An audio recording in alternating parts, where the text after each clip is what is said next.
O discipulado. O discipulado é uma intensificação dos testes do período probatório. Cada qualidade do discípulo será favorável ou adversa, seja ela favorável ou adversa, é ativada pelo relacionamento mais íntimo com o mestre.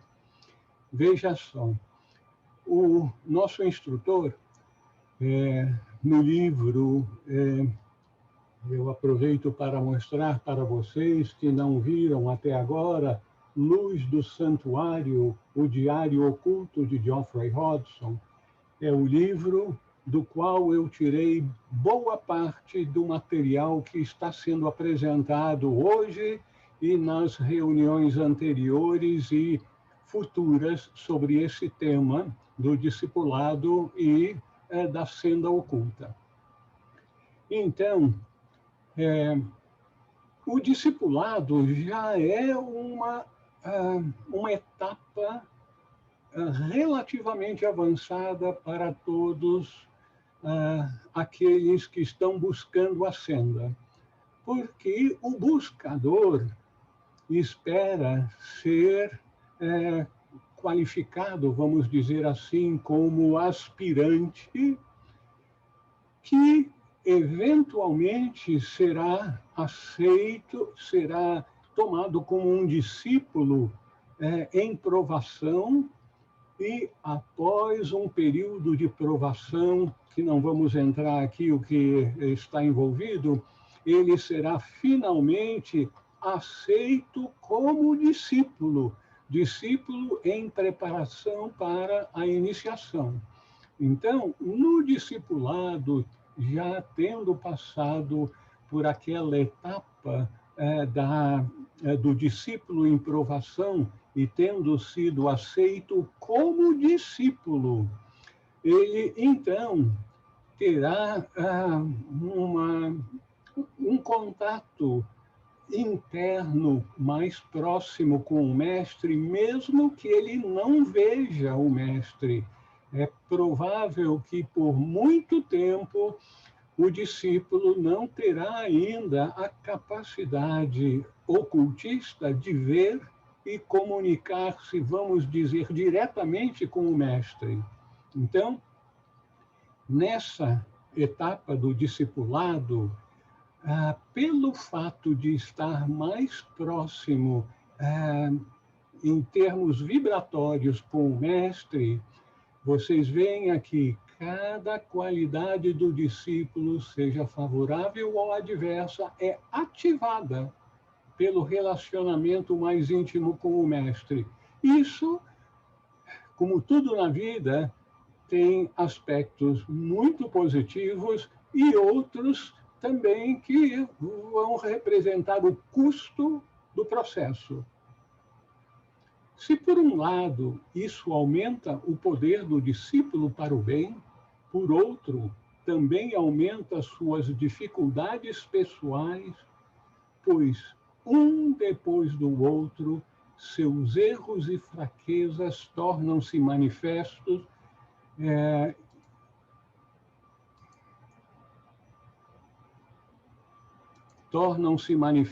e são aparentemente ampliados. Isso aí, muitas vezes, a gente tem uma certa dificuldade para entender.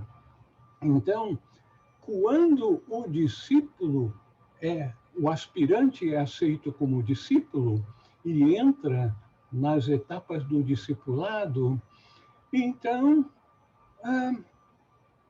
um depois do outro, seus erros e fraquezas tornam-se manifestos e são aparentemente ampliados. Mas parece até que é um presente de grego.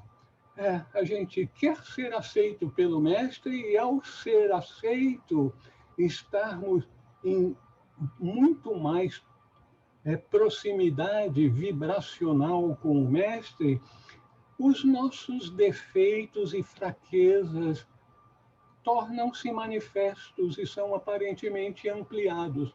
Que coisa é essa? O que isso significa? Significa aquela coisa natural.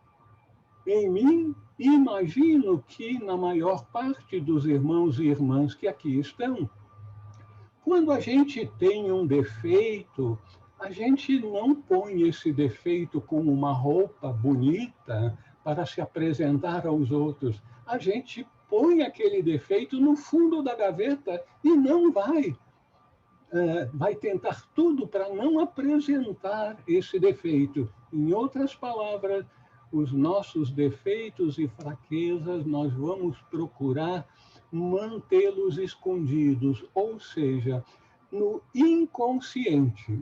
Mas o discípulo vai ser preparado para se tornar um mestre de sabedoria, um ser totalmente ilibado, sem nenhum defeito, ou seja, alguém que vai se tornar perfeito, vai alcançar a plenitude de Cristo, a manifestação da plenitude de Cristo, absolutamente sem defeitos. Por isso, nesse período do discipulado, tudo aquilo que está no inconsciente tem que ser aflorado para a nossa consciência, para que a gente possa trabalhar sobre esses defeitos.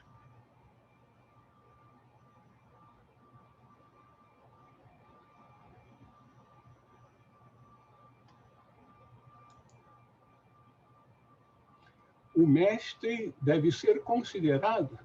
Me desculpem, por favor.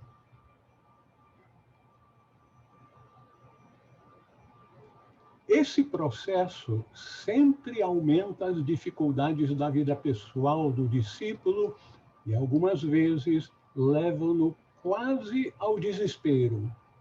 Falhas e erros, fraquezas e mesmo vícios dos quais ele se acreditava incapaz, mostram-se nele, causando-lhe consideravelmente autodepreciação e dor. Por quê? Porque, como eu disse anteriormente, a nossa tendência, sempre que a gente tem uma fraqueza, tem até mesmo um vício, a gente procura esconder aquela fraqueza em vez de trabalhá-la. O mestre, com a sua sapiência, sabe que a gente não pode ter nada no inconsciente. Nós temos que fazer uma limpeza total em toda a nossa natureza inferior para que a nossa consciência possa ascender aos níveis de consciência superiores que demandam uma limpeza, uma incapacidade de fazer o mal, de criar problemas. Porém, o poder de seu eu superior também aumenta regularmente sob a influência de seu mestre e, com sua ajuda, ele é capacitado a superar todas as suas dificuldades. Mas, para isso, ele terá que ter, confiança no processo e no mestre que está por trás do processo para ajudá-lo e na consciência de que ele está num processo de aperfeiçoamento para o qual o que está oculto, o que está escondido no inconsciente tem que aflorar para ser trabalhado e retirado, extirpado da sua natureza.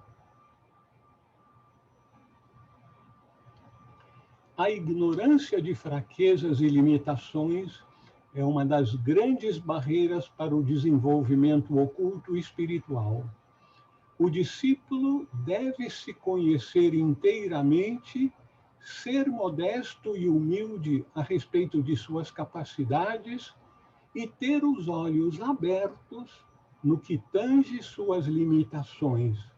O discípulo deve ser sábio a seu respeito, deve depender de si mesmo, na verdade, deve tornar-se seu próprio guru. Mamma mia, a gente busca o discipulado para ter um mestre nos guiando, nos ajudando para nós progredirmos mais rapidamente, superarmos aquilo que precisa ser superado. E aqui os nossos instrutores dizem: o discípulo deve ser sábio a seu respeito, deve depender de si mesmo. Na verdade, deve tornar-se seu próprio guru. E isso é uma dos ensinamentos mais importantes que nós devemos ter sempre em mente. Nós temos que assumir a responsabilidade por nossa vida. Responsabilidade inclui o fato de que nós devemos buscar tudo aquilo que nós precisamos fazer e tudo aquilo que a gente precisa superar, limpar, tirar da nossa natureza inferior, mesmo que esteja escondida. É por isso que a vibração elevada do mestre, cada vez mais perto da gente, vai fazer com que aquilo que esteja escondido, assim como, vamos dizer, a lama que decantou e ficou no fundo da piscina. Aí ou é preciso um jato muito forte para fazer com que aquela laminha que está no fundo da piscina aflore para ser sugada, jogada para fora. O mestre deve ser considerado como presidindo com interesse cuidadoso e afetuoso o processo alquímico de transmutação de tudo o que for grosseiro no discípulo, no ouro genuíno da pureza e espiritualidade. Vocês todos já ouviram falar que o processo alquímico era apresentado de forma externa como sendo um processo de transformação do chumbo em ouro. Mas isso era apresentação externa. Internamente, o processo alquímico é a transmutação do chumbo das nossas tendências mundanas, materiais, no ouro da genuína pureza do espiritual em nós. O mestre guia o discípulo, tanto quanto possível, por meio de sua intuição, que dessa forma é desenvolvida, mas a própria vida é seu verdadeiro professor. O discípulo deve aprender a interpretar suas experiências de vida para aprender com elas e assim tornar-se sábio.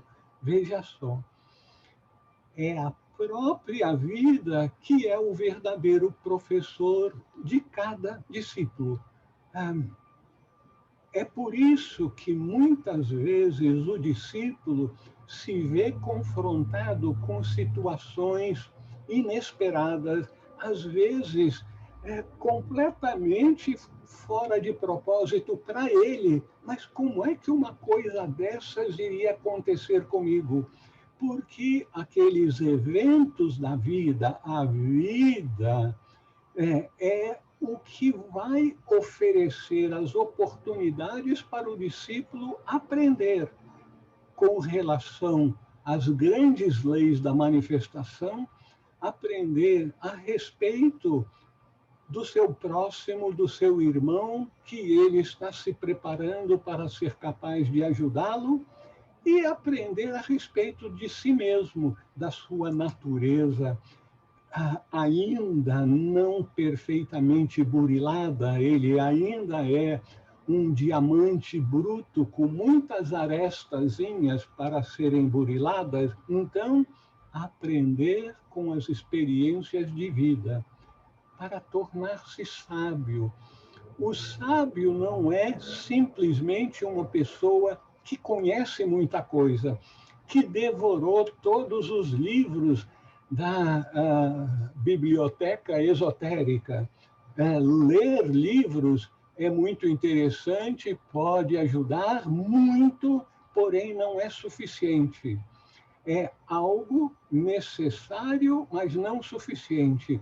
O suficiente será a vivência das diferentes situações de vida em que ele aprenderá intuitivamente o que fazer para, então, agir de forma sábia. Se ele conseguir entender isso, cada experiência, pequena ou grande, pode ser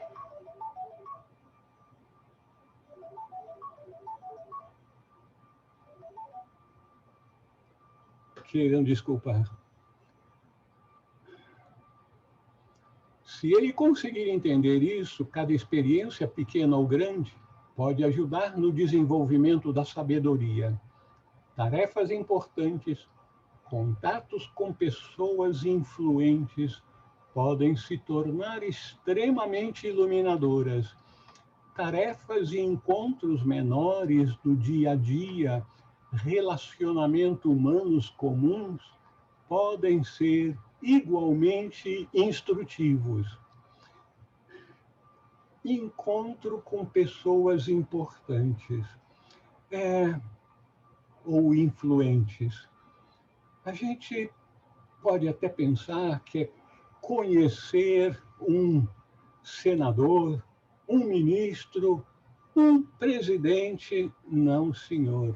Conhecer pessoas influentes e importantes espiritualmente. Eu já tive a oportunidade, indo nos Estados Unidos e no centro, na Califórnia, da Sociedade Teosófica, conheci algumas pessoas maravilhosas que ficar com elas por meia hora, uma hora, conversar, era o equivalente de uma lição de vida, como é indicado aqui. Eu conheço várias pessoas que foram a reuniões em que o Dalai Lama se apresentou. Essas pessoas, mesmo não tendo conversado com o Dalai Lama, a mera proximidade de uma pessoa como ele foi um marco na vida dessas pessoas.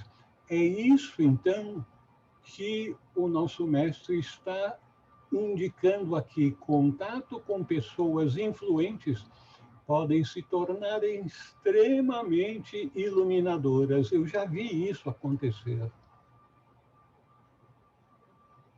Portanto, o discípulo deveria estudar a vida, observar atentamente a vida, observar suas próprias reações e respostas a cada incidente, pequeno ou grande, pois dessa forma ele pode aprender e crescer. Eu imagino que todos aqui já ouviram falar da prática espiritual mais recomendada pelos budistas, que é a plena atenção.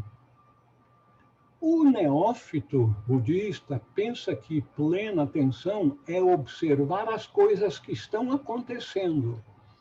Mas isso é só a metade da plena atenção.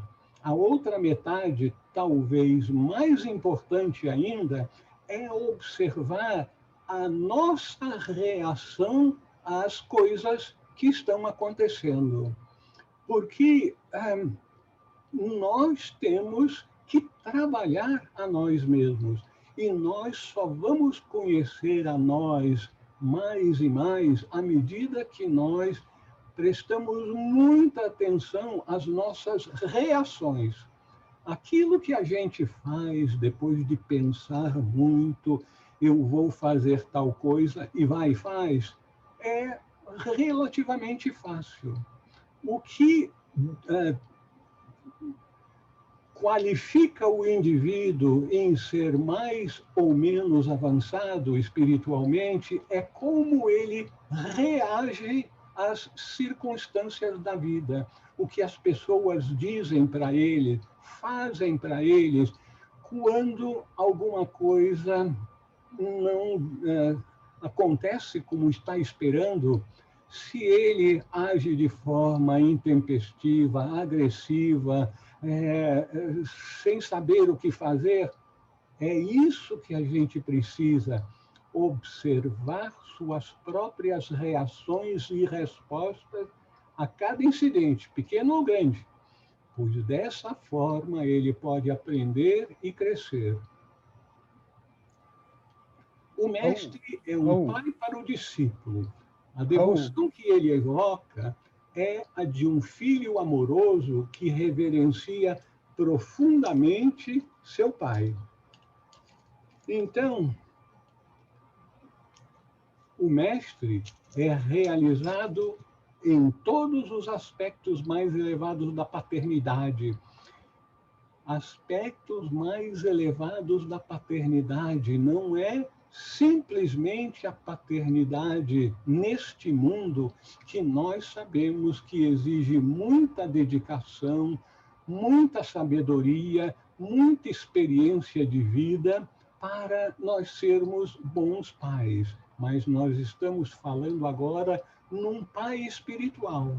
Então, o mestre é realizado em todos os aspectos mais elevados da paternidade, que são plenamente retratados, atendendo cada necessidade do discípulo e resumindo todos os seus ideais mais elevados. Raul, por favor. Pois não? Eu tenho uma pergunta, creio que seja importante. Como é que a pessoa pode saber que ela é um discípulo? Muito bem, boa pergunta. Vai depender do nível do discípulo, porque existe o discípulo em provação. É uma evolução do aspirante que aspira a entrar no caminho do discipulado. Chega num determinado momento que ele é aceito para seguir no caminho ocultista, com um mestre que está observando-o. Mas, normalmente, quando ele é aceito, geralmente o mestre pede para algum dos seus auxiliares já iniciados, que estão no mundo material, para se aproximar do discípulo e travar amizade com ele, vai mostrar como ele é, sem dizer que é um iniciado. Simplesmente vai fazer amizade com aquela pessoa e depois, no momento apropriado, vai dizer para ele que ele foi aceito como discípulo, provavelmente dizendo do mestre tal. Isso vai ser um impulso para um estímulo para aquele discípulo que a gente não tem noção do que é isso. Então, quando ele se torna um discípulo aceito significa que o mestre, então, se compromete a prepará-lo para a iniciação. Por isso que vai ser mencionado para ele, mas é muito pouco provável que o mestre venha a se comunicar diretamente com ele. Por quê? Porque para que haja comunicação, tem que haver a emissão do comunicado, que o mestre pode fazer facilmente e sempre faz isso, mas a recepção daquela comunicação que é o bloqueio. Então, o discípulo, em preparação, o discípulo em provação, em preparação para a iniciação, ele ainda, muito provavelmente, não desenvolveu, por exemplo, a vidência. E, sem a vidência, ele não vai poder receber essas comunicações do mestre. É por isso que é muito importante ter uma pessoa com aquela capacidade de vidência para servir de intermediário. Eu estou evitando propositadamente servir de médium para evitar essas complicações, o que é um médium, o que faz, não faz, tem capacidade para ensinar. Não, vamos deixar isso de fora. Simplesmente uma pessoa com vidência que pode, então, agir como um intermediário daqueles que estão sendo preparados para a iniciação. Muito obrigado. Foi uma boa pergunta, Luiz. Obrigado, obrigado. Ok. Em especial, o discípulo deve prestar atenção às pequenas coisas, sua aparência pessoal, conduta, seu comportamento com os outros, muito importante, seu comportamento com os outros. E, quando sozinho, a abertura de uma porta. Entrar numa casa ou num quarto, são as maneiras, a forma de falar, contato com animais, empregados, com os atendentes nas lojas, crianças, amigos. Tudo isso deve trazer a marca do discipulado, isto é, sua impessoalidade, autocontrole, requinte, pureza, dignidade e espiritualidade. Não é pouca coisa, pois essas coisas devem ser as qualidades do caráter de um discípulo. Então, vocês estão vendo que as qualidades de caráter de um discípulo são requisitos muito elevados. A pessoa já deve ter como aspirante, como todos nós, eu diria que todos os que estão aqui estamos na categoria de aspirante ou discípulos em provação. Se nós somos discípulos em provação, é quase que certo que nós não sabemos que somos discípulos em provação. Mas alguns de nós talvez já sejam discípulos aceitos e, quem sabe, até mesmo iniciados. Mas todos nós temos a aspiração ardente, que é a característica do aspirante. Olha a palavra, aspirante. Por que aspirante? Porque ele tem uma aspiração ardente de entrar no caminho do discipulado, no caminho esotérico, no caminho acelerado que leva à iniciação. Então, tudo isso, vocês depois vão receber todo esse material, e eu recomendo que leiam isso várias vezes. Seu comportamento com os outros, aparência pessoal, conduta, até mesmo a abertura de uma porta. Algumas pessoas são meio descuidadas, abaixam a maçaneta e importa, aí a porta, pum! Isso não é a atitude de um discípulo. Nós devemos ter requinte em todas as coisas, inclusive abrir uma porta. Agora, contato com animais, empregados, com os atendentes nas lojas, crianças, amigos já ainda mais avançados, mas a gente não se dá conta da importância de como nós tratamos os empregados e os atendentes nas lojas. Por quê? Porque o tratamento dos amigos, a gente imagina que vai tratar bem todos os amigos. Mas os empregados e atendentes nas lojas, as pessoas que, por algum motivo nós encontramos na rua, no elevador, no corredor, todos indivíduos são nossos irmãos.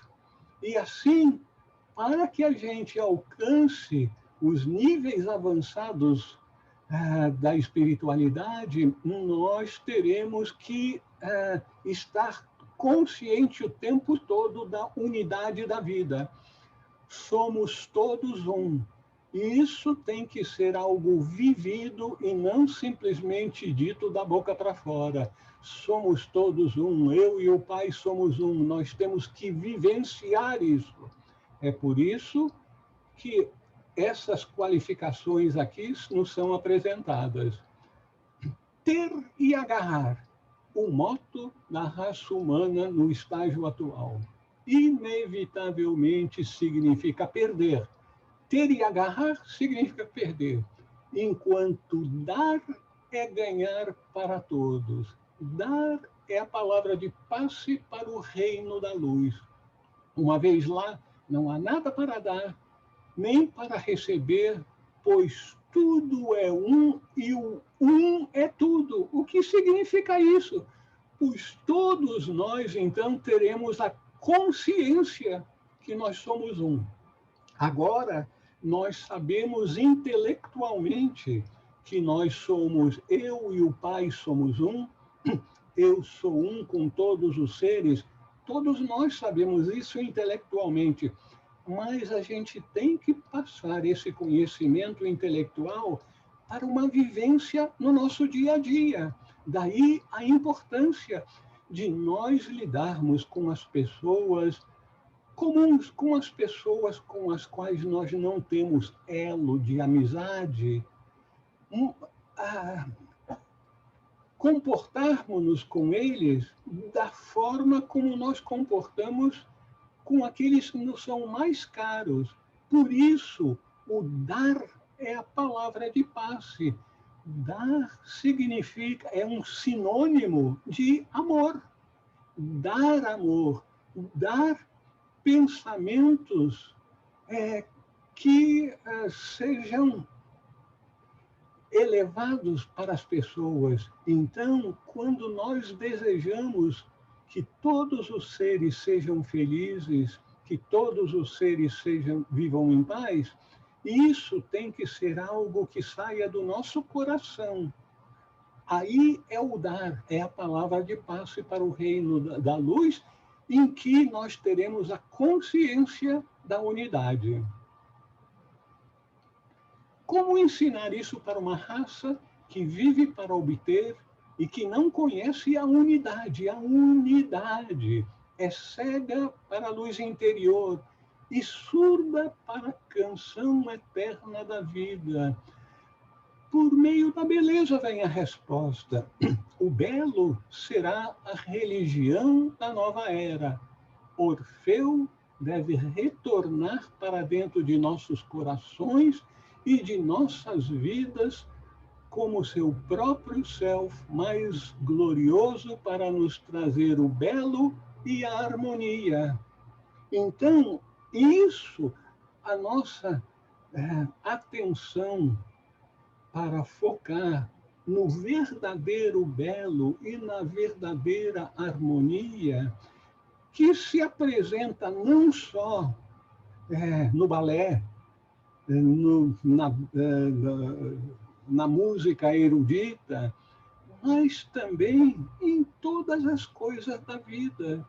Nós teremos o prazer de dar um presente bem embrulhadinho, um presente que seja bonito por dentro e por fora também. E o maior presente que nós vamos poder dar para as pessoas será sempre o nosso amor, a nossa atenção.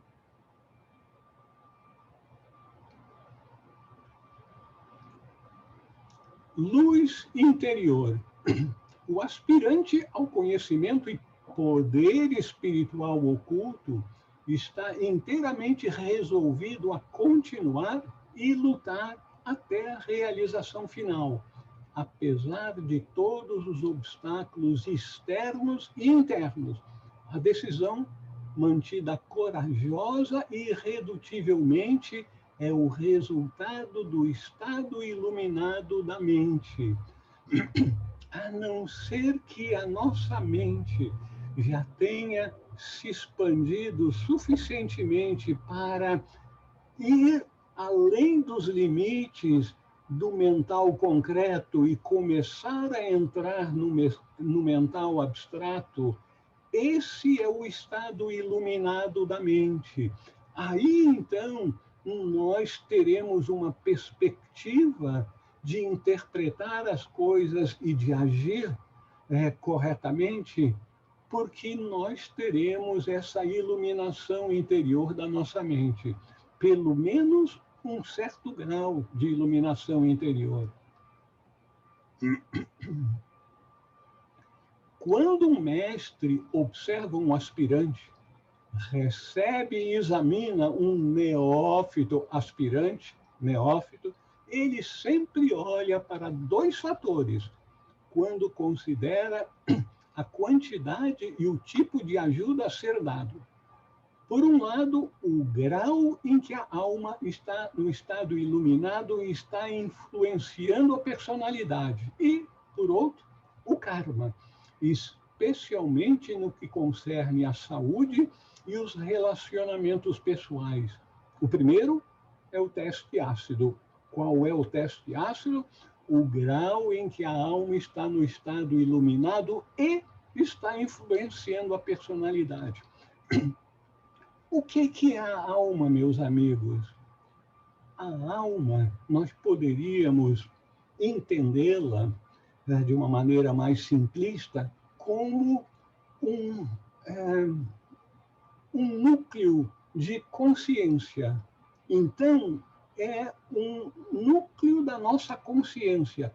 A nossa consciência pode estar no nível de cama, de desejos. Nós podemos estar em camamas quando os nossos desejos já são reforçados pela nossa mente concreta, que age como facilitador para que venhamos a conseguir a satisfação dos nossos desejos, mas não é isso. Nós temos que superar esse nível em que a nossa consciência tenha passado dos desejos, dos pensamentos concretos, para os pensamentos abstratos e espirituais. Então, é o grau em que a nossa consciência está no estado iluminado e, consequentemente, está influenciando a personalidade. Isso é o mais importante, mas também sempre tem a questão do karma. Circunstâncias. Em nossas atividades, é o mestre falando para Geoffrey Hodgson. Nós somos guiados não só pelas oportunidades e mesmo pela existência de agentes apropriados num dado momento, ou seja, de algum dos seus discípulos iniciados no mundo material, naquela região, mas também pelas circunstâncias. Nos ajustes judiciosos das situações no mundo, e em certos aspectos de nosso trabalho, nós aprendemos a observar o que poderia ser chamado de o jogo do destino. As circunstâncias nas vidas de todos aqueles fora do santuário mudam. Na verdade, são algo como as ondas do mar. Dentro do santuário, no ashram dos mestres, as circunstâncias externas estão bastante controladas, então tudo é favorável.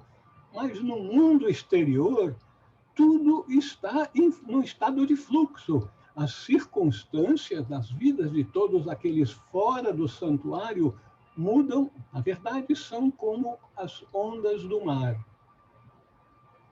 Para sermos razoavelmente bem-sucedidos, nós, os mestres, escolhemos o que poderia ser chamado de a crista da onda. Será que os mestres também sabem surfar?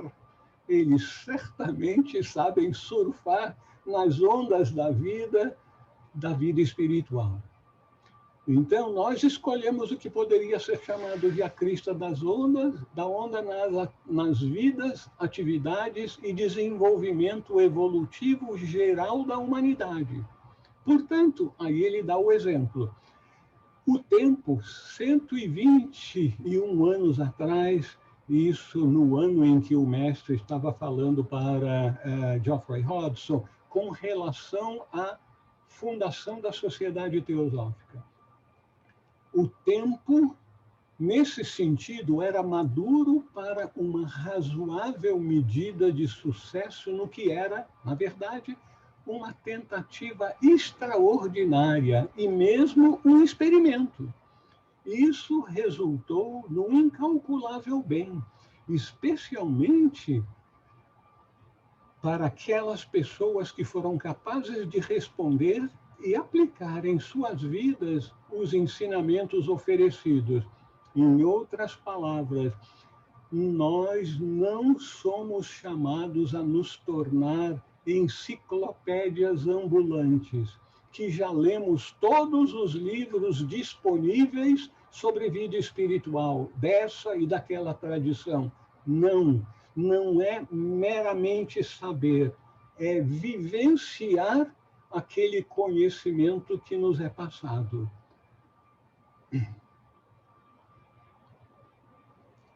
Até agora, ela, a Sociedade Teosófica, fracassou em seu sublime propósito de estabelecer a fraternidade universal na Terra, como você está bem ciente disso. Mas conseguiu trazer à atenção de grande número de pessoas o conhecimento de nossa existência, dos mestres de sabedoria, da fraternidade branca, do caminho acelerado e da meta do desenvolvimento humano como sendo para entrar nas nossas fileiras, nos tornarmos também mestres de sabedoria, que estaremos, então, trabalhando juntamente com aqueles que forem nossos seniors para o bem da humanidade, para a libertação do sofrimento de todos os seres. Movimentos internos foram formados e ajudaram ao longo de 100 anos.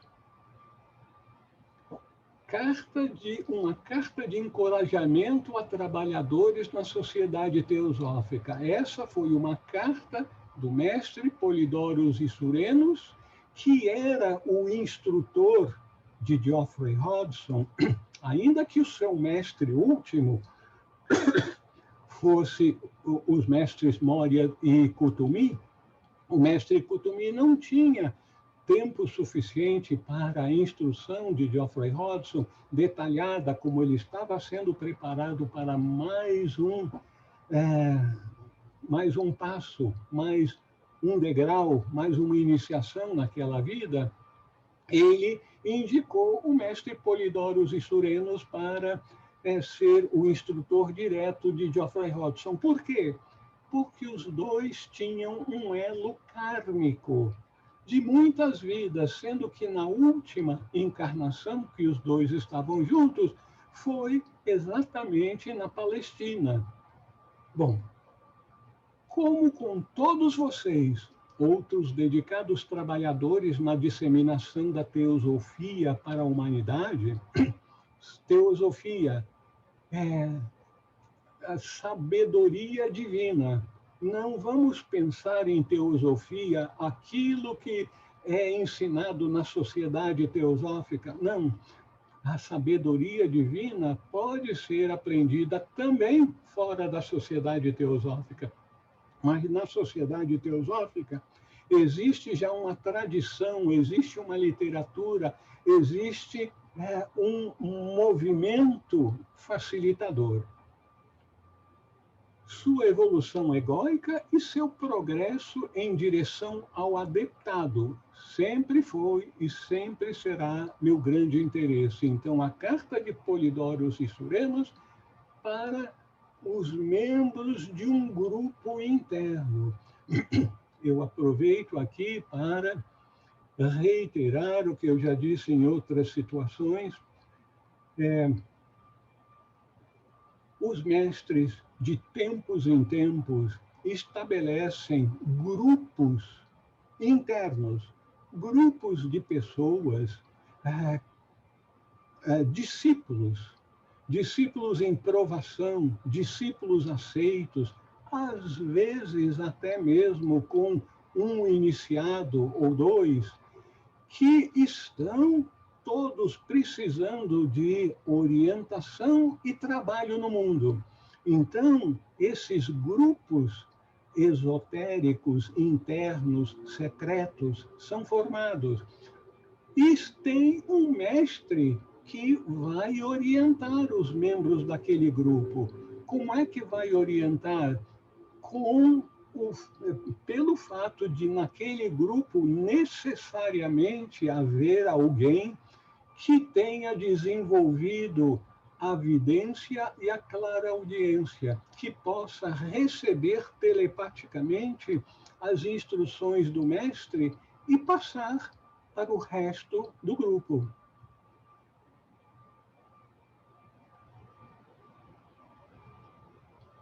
Foi para esse propósito de ajuda evolutiva que nosso grupo foi formado, inicialmente. Aplicado às suas vidas, sob suas atuais circunstâncias, esse ideal e aspiração para trilhar a senda evolutiva rapidamente até sua meta para a humanidade deve ocupar o primeiro lugar na vida interior e esforços de cada aspirante. Então, nós devemos ter sempre em vista o objetivo de todo aquele esforço, de nos capacitarmos para nos tornarmos capazes de ajudar aqueles que estão ainda envoltos na cegueira da vida material, desejando ser felizes, e só poderão ser felizes se tiverem a orientação apropriada para o estágio de vida de cada um. Nada jamais deveria ser permitido distrair inteiramente a atenção da pessoa desse objetivo egóico. Egóico aqui no sentido do eu superior, não é o egóico psicológico. O eu superior, desse objetivo do eu superior, que foi adotado e estabelecido internamente e mesmo como propósito de vida. As práticas de yoga, participação no trabalho de nossos mestres, a observação muito importante por outros, se aproximando desse estágio, e o oferecimento de orientação e ajuda amiga, e cada vez mais ativa, formam o âmago da existência do ocultista. Então, nós temos que mudar a nossa orientação de vida, em vez de meramente termos uma vida agradável, com satisfação, em paz, vivendo para o nosso interesse. Não é isso. Aqui é vivermos para servir o outro, ajudar os outros para livrarem-se do peso terrível do karma acumulado ao longo dos anos, das vidas, sem que a pessoa saiba o que precisa fazer para fazer progresso espiritual, que é levado de vida após vida, em vez de meramente o progresso material, financeiro, que vai ser deixado para trás quando a pessoa tiver a sua carcaça deixada para trás.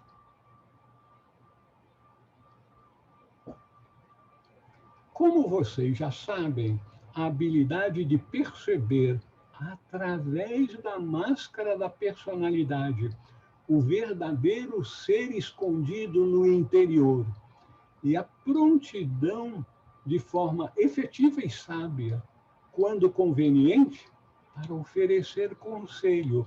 São os ideais que estão diante de vocês agora e pelo resto de suas vidas atuais. É óbvio que grande e sábio discernimento e abordagens com extremo tato são necessários na realização dessa parte cada vez mais importante da vida e do trabalho dos aspirantes sinceros. O verdadeiro aspirante e discípulo que está comprometido com a vida ocultista de procurar facilitar, despertar o interesse, o conhecimento dos outros para a vida espiritual, requer muito sábio discernimento. E isso significa abordagens com extremo tato, significa que não será o mesmo que botarmos debaixo do braço, vamos dizer, o equivalente da Bíblia dos cristãos, cristãos tradicionais, mas sim a doutrina secreta. Vamos botar a doutrina secreta debaixo do braço e vamos nas esquinas, nas praças públicas, para distribuir folhetinhos, pequenos textos de a doutrina secreta. Não se trata de querer indoutrinar as pessoas. Isso, podemos dizer, não funciona na vida espiritual.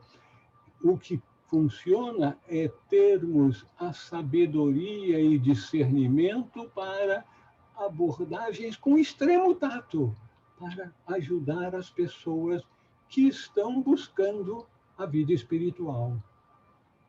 Em casa, como estou ciente, suas circunstâncias são bastante difíceis, apesar de estarem aguentando estas situações e mesmo fazendo uso delas com a reta atitude de mente. É muito comum que os aspirantes e discípulos tenham que ir pagando o seu karma negativo o mais rápido possível. Isso muitas vezes traduz-se em relacionamentos no mundo espinhosos, que nós teremos que aprender a aguentar circunstâncias bastante difíceis. Dificilmente preciso lembrar também a vocês da grande importância do unidirecionamento da vida oculta. E então, estarmos sempre orientados para o nosso objetivo. Em especial com relação a moldar e orientar seus pensamentos, sentimentos, desejos e atividades em meio às demandas e circunstâncias da vida diária.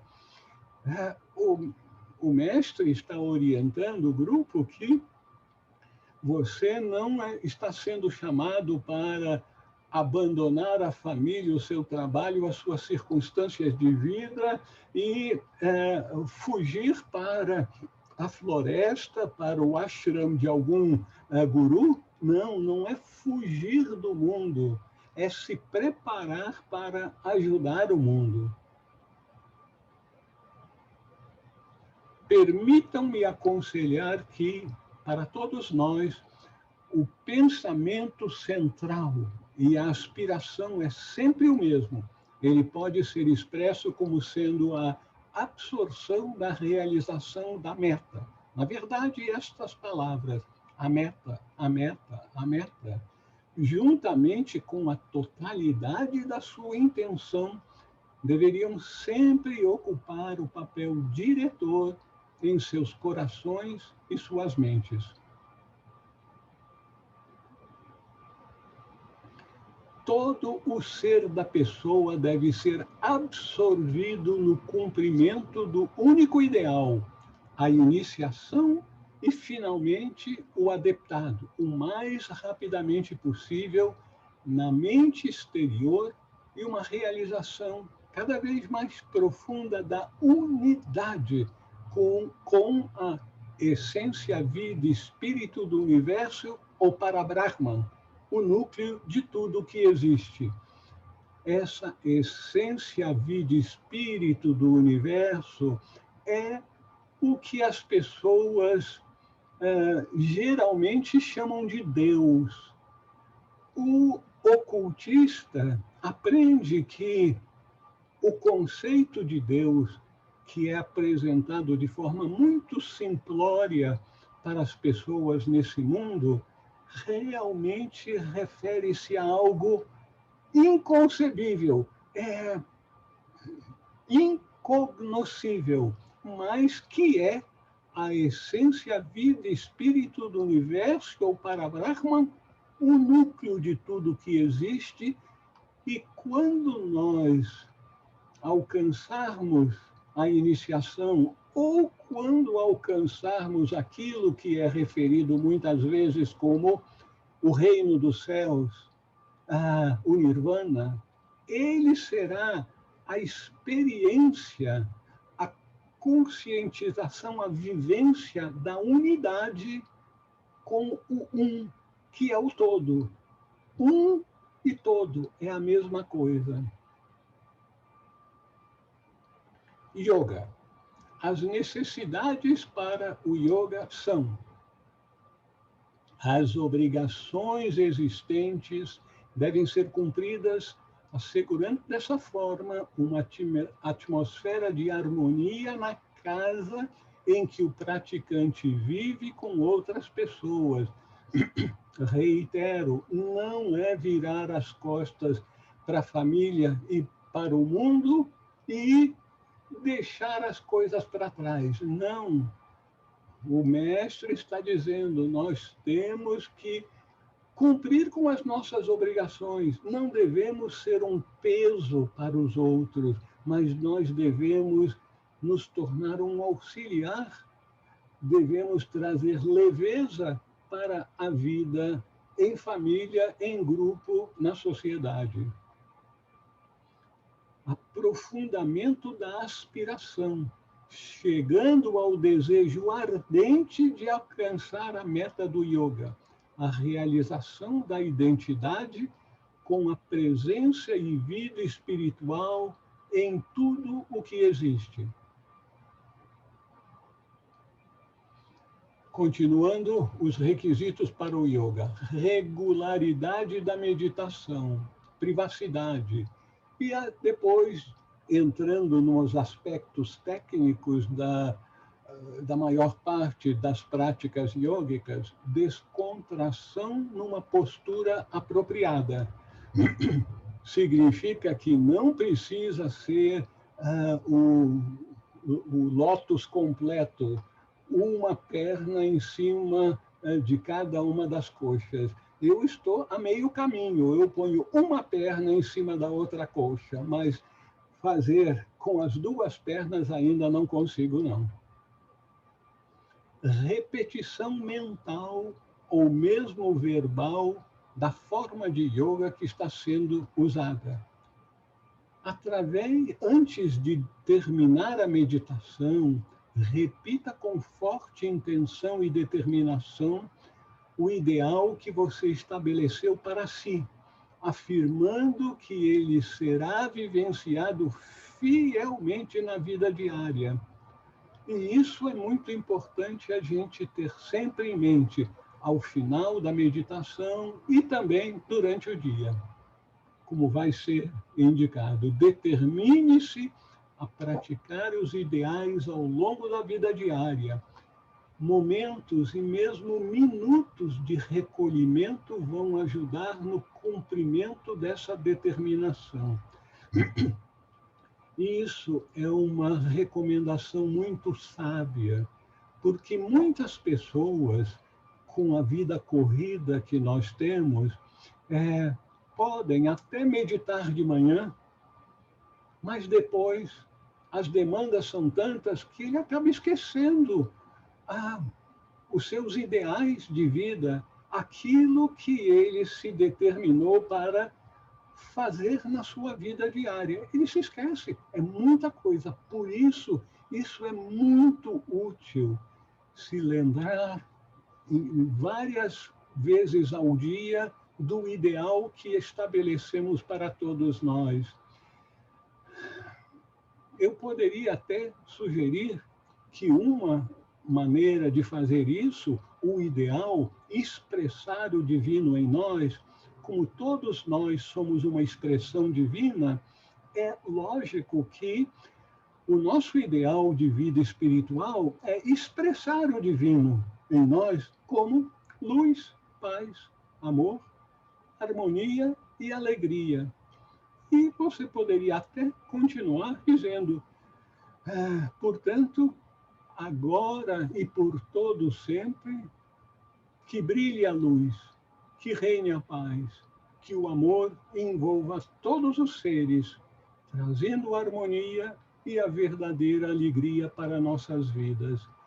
Eu acho que isso dá um impulso, uma aspiração ardente da pessoa permanecer com a consciência no seu ideal de vida. Na vida, procure sempre ser harmonioso e um harmonizador.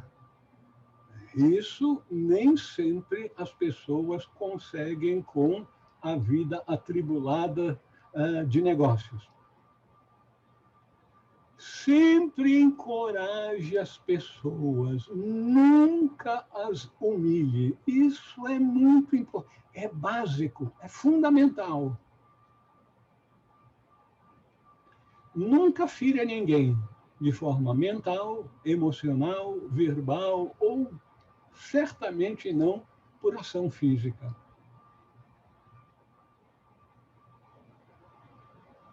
Dessa forma, você será um verdadeiro yogi, e não somente um yogi quando praticando o yoga.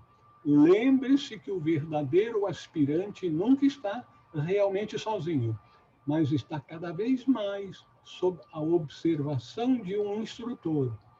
Esse relacionamento pode se aprofundar em discipulado. Pode se aprofundar em discipulado. Esse é o modo de vida de um verdadeiro yogi, homem ou mulher, rico ou pobre, jovem ou velho. Iniciação de yogis. Muitas pessoas não sabem disso. Quando um estudante praticante de yoga alcança o grau de avanço requerido, ele sempre fica sob a direção de um guru. A tradição e prática de Guru Shela corresponde bem de perto ao sistema dos mistérios. Cada yogi que alcançou certo grau de renúncia, autopurificação e ao menos o início da consciência causal recebe a orientação de um guru. Ele ou ela é então ensinado e de forma muito secreta e privada recebe uma iniciação. Isso significa que o guru, ele mesmo um iniciado, realmente leva a cabo uma cerimônia no Shela. Cada yogi bem-sucedido, desde Sri Shankaracharya e Kabir até Yogananda, Ramakrishna, Sri Shiva e Ramana Maharishi, passou pela forma yógica de iniciação. Ainda que, tendo jurado o segredo, eles normalmente não iriam revelar esse fato. Neste período da quinta raça, ninguém pode passar do mundo Rupa para o Arupa sem ajuda. Todo grande yogi ou yogini iluminado foi e é um iniciado. os efeitos dos processos ocultos da iniciação e o consequente desenvolvimento da vidência dependem do problema tremendamente complicado do karma individual para aquela vida. Algumas pessoas talvez não saibam a diferença mundo rupa para o arupa. Essas palavras sânscritas significam rupa, forma. Então, o mundo que a gente pode perceber, um livro, uma mesa, uma pessoa. O mundo arupa é o mundo sem formas. Então, um pensamento é uma coisa, mas sem uma forma. Então, as verdades ocultas estão no mundo arupa, que é o mundo em que a consciência da mente abstrata ou divina começa a alcançar. Então, para se passar do mundo da percepção das coisas concretas para as coisas abstratas, é preciso ajuda na nossa atual quinta raça raiz. Readmissão aos antigos mistérios. Informe seus jovens que nós, os mestres, tornamos disponíveis um portal, uma entrada ou reentrada para os antigos mistérios nos tempos modernos, com o estabelecimento da escola esotérica da Sociedade Teosófica e sua disponibilidade para os membros. Isso eu considero como sendo, talvez, o maior de todos os privilégios acessíveis aos seres humanos, uma porta aberta para os mistérios eternos. Muitas pessoas acham e têm a experiência que outras instituições também têm escolas esotéricas. Eu mencionei em outras ocasiões que eu tive oportunidade de participar numa reunião ecumênica em que um mestre sufi fez a apresentação de uma das práticas mais simples que eram permitidas apresentar para os não sufis. E com aquela prática, eu e todos aqueles, umas 2, 3 dúzias de pessoas que participamos, ficamos com os olhos arregalados e maravilhados com a expansão de consciência que aquela prática permitiu. Então, outras instituições também têm suas escolas internas, as suas preparações para discípulos que venham a ser também iniciados. Com a motivação correta, a passagem por esse portal de entrada para um templo dos mistérios eternos pode levar a privilégios ainda mais elevados, ou seja, o conhecimento dos aspectos mais esotéricos dos ensinamentos divinos, teosofia. A ajuda de um mestre está disponível, seja ela percebida ou não, meu caro Luiz,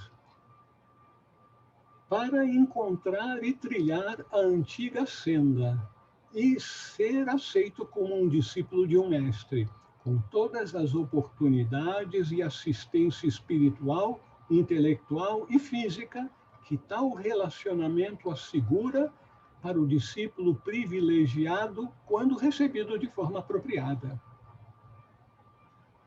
Se for perguntado que qualidade, que propósito faz com que o aspirante consiga progredir, a resposta hoje e ao longo de todas as eras é a aspiração para ser cada vez mais efetivo no serviço aos outros. Tudo isso deve ser compreendido de forma cada vez mais clara. Então, a aspiração para ser cada vez mais efetivo no serviço aos outros não é para progredirmos, não é para nós alcançarmos visões maravilhosas, de escaparmos da roda do sofrimento. Não. A aspiração para nos tornarmos cada vez mais efetivos no serviço aos outros, entendido num sentido espiritual, mas também material.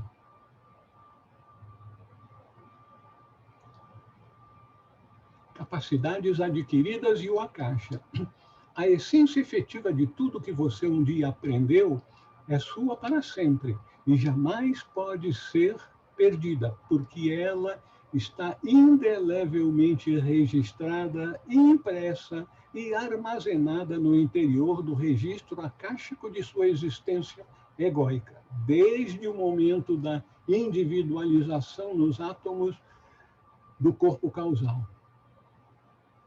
A aptidão ou dom de realizar tudo o que você aprendeu a fazer é seu para sempre. Nunca poderá ser perdido e se tornará manifesto em seu interior e por seu intermédio sempre que ocorrer uma situação apropriada, que seu karma permitir e que for apropriado expressar como seu dharma, como sua missão de vida. Reconhecidamente, você tem que reaprender a maior parte de toda sua educação em cada vida. Ou seja, um mestre de sabedoria que venha a assumir uma nova encarnação nesse mundo. E isso acontece, meus amigos, porque normalmente o corpo físico que todos os mestres de sabedoria precisam utilizar para permanecerem no mundo humano, ajudando os seres humanos, então ele tem que assumir um corpo físico e vai nascer como um bebê. Aí ele vai ter que aprender a caminhar, a dizer mamãe, papai, na língua em que da comunidade em que ele nasceu e assim por diante. Então, você tem que reaprender a maior parte de toda a sua educação em cada vida. No entanto, a facilidade para aprender essas coisas e expressá-las efetivamente nunca poderá ser perdida e vai se manifestar vida após vida. Em linguagem comum, essas coisas serão naturais para você. Serão as dádivas que ninguém, nem coisa alguma, poderá jamais tirar de você. Quase todas as faculdades e tendências para eficiência adquirida em vidas anteriores estão sempre disponíveis em cada encarnação sucessiva. Aquelas pessoas que nascem com o dom para a matemática, o dom para lecionar, o dom para a música, para outras áreas das artes, isso aí foram aptidões aprendidas em vidas passadas que manifestam-se vida após vida. O único problema é se seu karma, em qualquer direção dada, é favorável ou não. Se você sempre usa suas faculdades para o benefício dos outros e constantemente procura fazer isso cada vez mais eficientemente, então nenhum karma adverso vai reter em sua próxima vida qualquer capacidade útil que você tenha adquirido. Nesse sentido, uma certa longevidade é concedida para todas as pessoas, porque o ego, o eu superior, nem morre antes do adeptado, nem perde nenhuma fração da capacidade adquirida. Então, com isso, nós chegamos ao fim daquilo que eu selecionei para a nossa apresentação hoje. Se alguém quiser fazer alguma pergunta, fazer alguma